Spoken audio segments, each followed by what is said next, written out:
No more international breaks till March now. The festive period is here, and that means lots of games of football. Premier League, match week 13 this time, but we've got so many games before 2024. So, here are my predictions for match week 13 for the Premier League. If you're going to enjoy, drop a like and subscribe. We've got plenty of content for both Championship and Premier League, and just general Christmas content coming up in the next few weeks. So if you are interested in all that, and you want to get into the Christmas spirit the right way, then stick along on the channel by dropping a sub and turning the notification bell on. I've got an aim of 1,500 subs with 40 away. If you can reduce that by one, I'd much appreciate it. Right, enough waffling. You're here for the predictions. Let's get into them. We start off at the Etihad. It's Man City taking on Liverpool, a massive game on Saturday lunchtime. Of course, this one is one where in the recent few seasons we've been looking out for it as soon as fixtures have been released, and this is going to be an epic one. Straight after the international break, there was fears in international duty that Haaland was going to be injured, but big Fabrizio Romano has confirmed that he should be playing this Saturday lunchtime against Liverpool, which only makes for a better game for us viewers. For that one, us neutrals watching the game. Of course, City last time out drew 4-4 with Chelsea. What a game that was in the end. As for Liverpool, they've been getting the points and doing really well recently. And in this one, I can't separate the sides. I'm going to go for a 2-2 draw at the Etihad. This one is going to be really interesting. So let me know your thoughts in the comments. Burnley have been slow to start this season, but with Everton's 10-point deduction, they're now joint bottom instead of just being bottom. You got to think of the positives and the negatives here. And in this one, they face West Ham. So back to the negatives. West Ham, though, have apparently lost Bowen to injury, Antonio to injury, and someone else, I believe. Not too sure how long those injuries are going to be for. So if any West Ham fans or anyone that knows a bit more, please let me know in the comments, because it helped me with my FBL team. Cheers. But in this one, at Turf Moor, I am going to back the Hammers for a 2-0 win. Whether that happens or not, with the injuries, could be giving Burnley a bit of a chance here to potentially pick up their first home win of the season. Off to Kenilworth Road, and last time out for Luton Town, I backed them to beat Man United, and typically they didn't. The one time I backed them not to get smashed 5-0. Well, in this one then, Crystal Palace 5-0.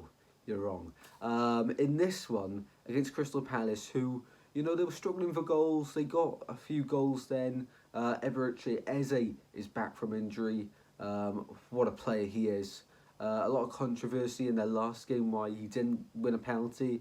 I'm not going to get into all that, but massive boost for Crystal Palace. Elise Eze back. A lot of creativity back in that midfield. In this one, though, Kenilworth Road's not an easy place to go. Between the houses. In this one, I'm back in the score draw, 1-1 at Kenilworth Road. Newcastle versus Chelsea is one of those fixtures which always sounds so interesting on paper, and one everyone looks forward to. Not as much as City Liverpool, but it's one of those games where you think of Premier League football, you think of games like this. Well, I do anyway, from growing up. In this one, I'm back in a 2-2 draw. In this one, both sides have sort of flipped form recently, because Chelsea have been picking up some points you wouldn't expect, and Newcastle have been dropping points where you wouldn't really expect them to be dropping points. So in this one, I can't decide on a team to win. I've got to sit on the fence. Off to the City ground, of course. Nottingham Forest beat Aston Villa before the international break. Now they take on Brighton, who as well have a few injuries, and they haven't been performing the best either recently. Of course, draws to Fulham, draws to Sheffield United before the international break. They've been dropping points where you expect them to be picking up the points. That'd be good knowing for Forest that they could get something here, but it's hard to back against Brighton. The football they play, everything about Brighton, it's such an easy club to like, and I'm backing them for a 2-1 win here against Forest, but I wouldn't be too surprised to see a 1-1 draw play out. That's not my prediction though. 2-1 to the Seagulls in this one.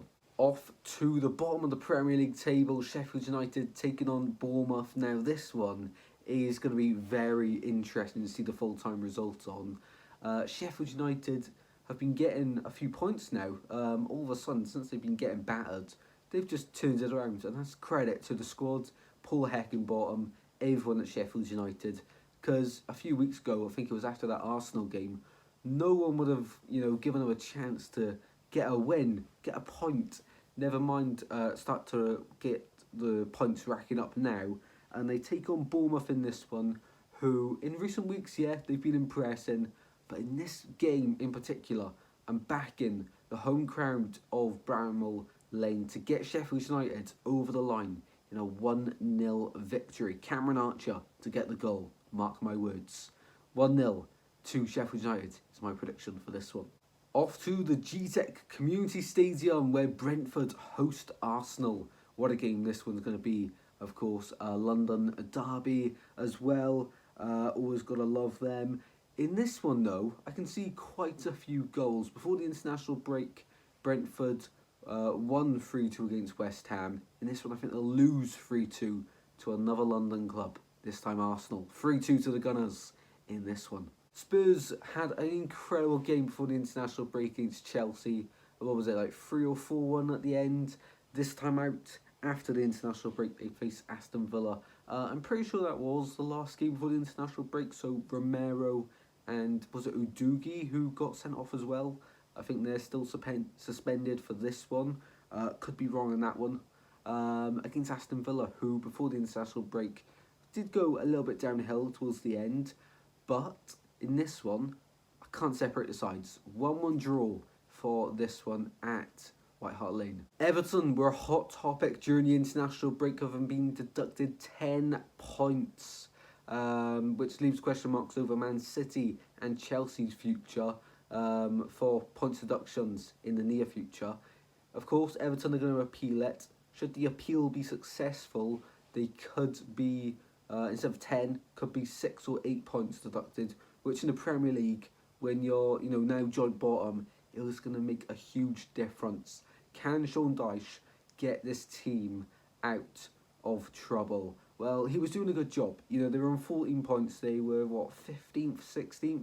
That's not bad going, considering Everton's previous 2 or 3 seasons where they've been in and around the drop zone. In this one, though, they faced the most informed team in the Premier League. That's right.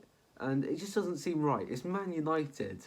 Like, everything going on in that club, it just proves that there's so much pressure and the fans of that club are never happy and they'll always find someone to pick on. Poor Harry Maguire. In this one, though, I'm going to back the Red Devils for a 1-0 win. Whether I think that will happen or not, I'm not too sure. Everton now, after the 10-point deduction, they're going to be raring to go. They're going to be wanting to get out of trouble as soon as possible. They can't let this drag on. But I am going to just about edge Man United for the 1-0 win. Let me know your thoughts on this one in the comment section down below and on Everton's point deduction. And the final game to predict is Fulham hosting Wolverhampton Wanderers. Credit where credit is due. Gary O'Neill. Wow, what a job he's doing at Wolves. And proving Bournemouth, why he should have kept hold of him. In this one, I'm going to back them for a 3-2 win over Fulham. Fulham haven't been up to where we thought they would have been, considering last year. Of course, Mitrovic being sold was a big part of that, I feel. But they've still got some incredible players in there. Harry Wilson, Willian as well. But this Wolves side never gives up. Of course, Neto is injured, but Gary O'Neill is an incredible manager and really deserves a chance, Whether Wolves end up sacking him or probably not, but you get what I mean, in the future, he deserves a chance from the get-go at a club with support of financial ability, because Wolves this season haven't given that in the transfer window. He deserves a proper chance, Gary O'Neill, because I think he could be a very special manager in the future. 3-2 in this one is my prediction to Wolves. Well then guys, hopefully you've all enjoyed that video. If you have, please drop a like and subscribe as always. Would really appreciate it. Of course, we are 40 away from 1,500. I'm not going to keep going on about it as much as I want to. But that would be my Christmas gift from you guys. If you were to give one, I'd much appreciate it. I'm hoping to do a lot of videos over the next month for Christmas, get you in the Christmas spirit. Some gaming as well. I did a Fortnite live stream last week, hoping to do more gaming live streams. And after Christmas, hopefully I get a few games for Christmas.